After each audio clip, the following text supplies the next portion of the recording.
থেকে 20 বছর আন্দোলন সংগ্রাম করেছি। আমাদের বিএনপি করার অনেক লোক আমরা দূর সময় পাই নাই। তো দূর সময় যারা এই রাজপথে উপস্থিত ছিল, এখন আমাদের মাঝে বিএনপির কোনো অভাব নাই। দূর সময় রাজনীতি করার ত্যাগী, যিনি এই 20 বছর সরকারের সাথে ফ্যাসিস্ট কোনো আপোষ করে নেয়। আমি দেখেছি আমার অনেক সিনিয়র মামা আমার আলামী শিকদার এবং শিকদার ফ্যামিলি এবং মামুন আলী, যিনি অত্যন্ত ত্যাগী নেতা, এরা রাজপথে সকল টাইমে আন্দোলন সংগ্রামে ঢাকা বরিশালে রাজপথে উপস্থিত ছিল। তাদের বিরুদ্ধে অনেক মামলা হয়েছে। এখন পর্যন্ত এই দলের কার্যক্রম মাদ্রাজ ইউনিয়নের যুব দলের চরপেশন মনপুরা গণমানুষের বন্ধু নুরুল ইসলাম নয়ন ভাই একদম অত্যন্ত আস্থাভাজন কাছের লোক।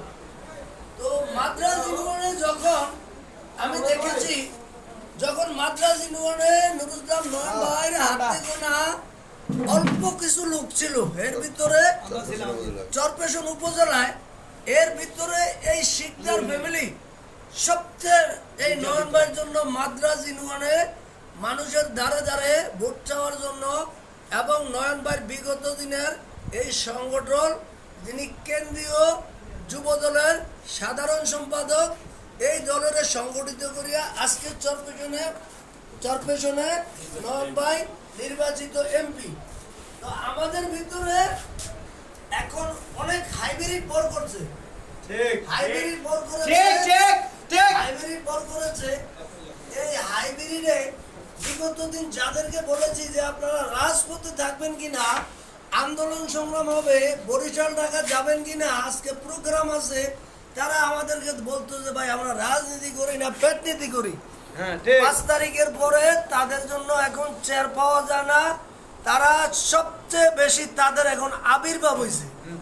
তো আমি আমার ভাষায় বলবো, বিগত দিন যারা রাজপথে আন্দোলন সংগ্রাম করেছে, যারা এই দলকে সংগঠিত করেছে, তিল তিল করিয়া এই শিকদার ফ্যামিলি এবং আমার মামা আলামী শিকদার, তো এদেরকে মামুন আলী, আমরা এখানে যারা বিগত দিন মাদ্রাজ ইউনিয়নে বিএনপি করেছি, রাজপথে ছিলাম, সারা বাংলাদেশের একই অবস্থা চলমান। সারা বাংলাদেশে আজকে হাইব্রিডের আবির্ভাব হয়েছে। তো আমি নেতৃবৃন্দকে বলবো, এই সমস্ত হাইব্রিড থেকে বিরত থাকেন। যারা দুর্দিনের কাণ্ডারি, যারা রাজপথে ছিল, এখনো সময় আছে, তাদেরকে সঠিক জায়গায় বসান এবং তাদেরকে মূল্যায়ন করেন। এই বলে আমি আমার কথা সংক্ষিপ্ত শেষ করছি। আসসালামু আলাইকুম।